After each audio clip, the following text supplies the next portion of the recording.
Rick, good to see you. Ready? Yes, good morning, Keith. Good to see you. Rick, how about an episode titled The Fallacy of Chasing Pleasure? Oh man, well, you come to the right door because that's what I do. Okay. I think my hang up with that is that I realize that when I'm chasing pleasure, that it's going to be a short-term experience and it's going to let me down. And so, for example, when I talk about pleasure, what I'm talking about is a compliment, fishing for a compliment, which I Mm, do. I mean, I catch myself and then I don't do it. But my natural state is to fish for a compliment. Um, or another example would be a beer. Let's have a couple of beers. Let's relax. It's never just one beer, right? right. If one beer brings you pleasure, two's got to be double the pleasure, and it's usually half of it. But Right. the point is beer, liquor, alcohol, sex for sex sake. Anything that brings me short-term pleasure, man, I've been interested in it and I've pursued it.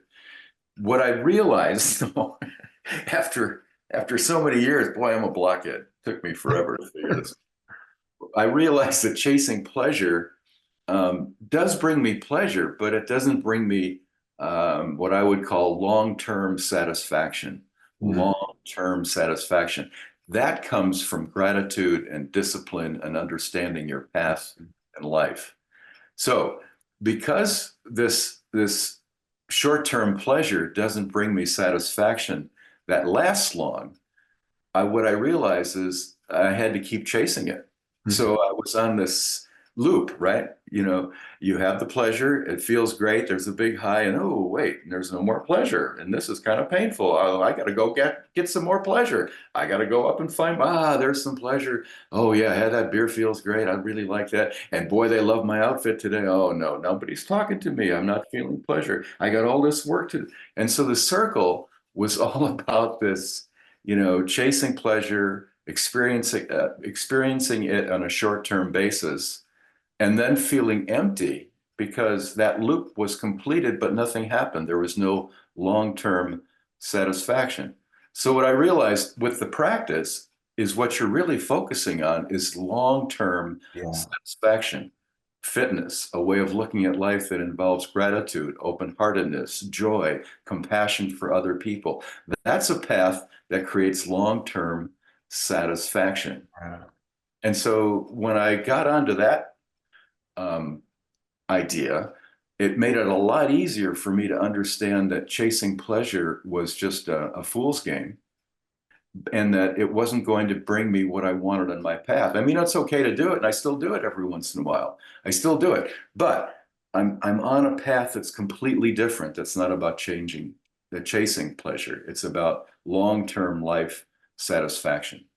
So that's where I'm trying to get. I'm trying to get to the point where this happiness idea is a default state, where I'm removing the sense that something is missing in my life, a short-term pleasure, when it's really not, when it's really not at all. In fact, it's causing the sense of, is this all there is?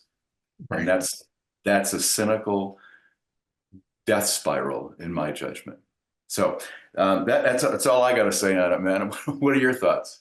Well, many of the things that you listed are things that I have pursued as well. And you're right. It was short-term enjoyment, short-term pleasure. And on balance, it was not worth it. The cost was incredible. The suffering, was significant.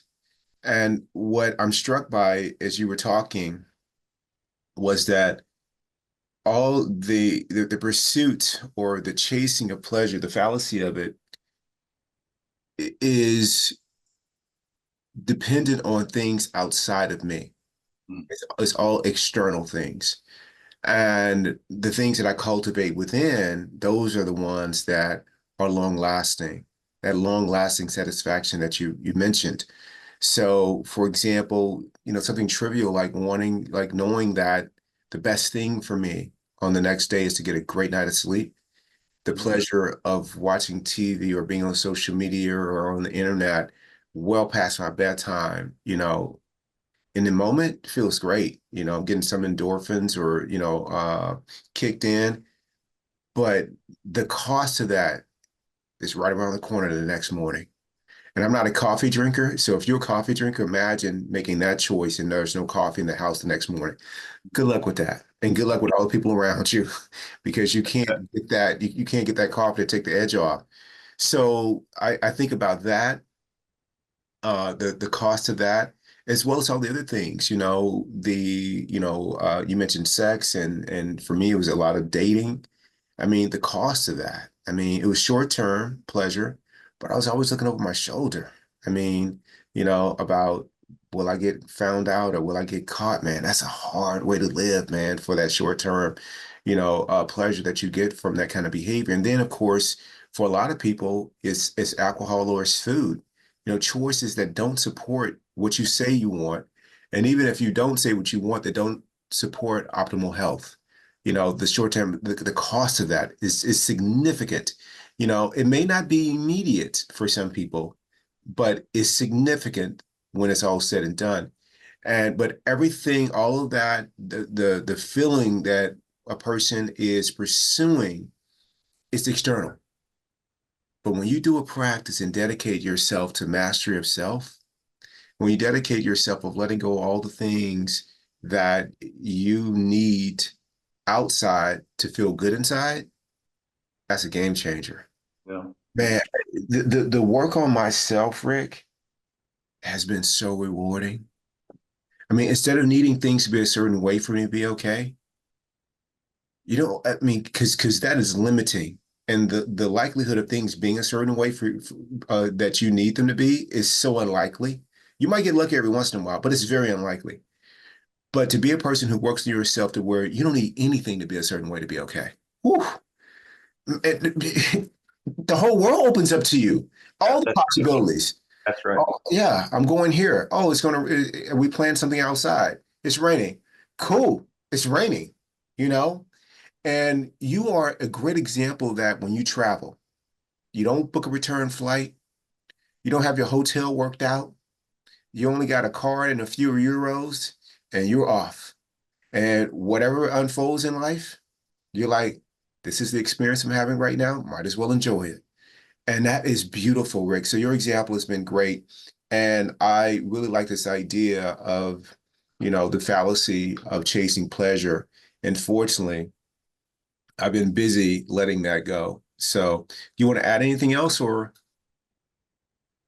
Well, no, Keith, I think that's wonderful. Exactly what you're talking about, that the whole practice point is to get away from the short-term stuff and to have a long, long, long view of what you want in your life. And I think we've talked so many times in the show about open-heartedness and compassion for Yes. others, and a sense of mission and helping and feeling grateful about just being alive, feeling grateful of being able to help Right. other people. All of those things. Those are the things that we focus on, and the chasing of the pleasure is empty, and it's a circular, non-fulfilling proposition. And once you can get out of that after you see what it is and start working on things that will bring you a long-term benefit, long-term satisfaction in life, the better it is for us. Yeah. It's beautiful, Rick. Thank you. I love you, Rick. I love you, Keith. Adios. Adios.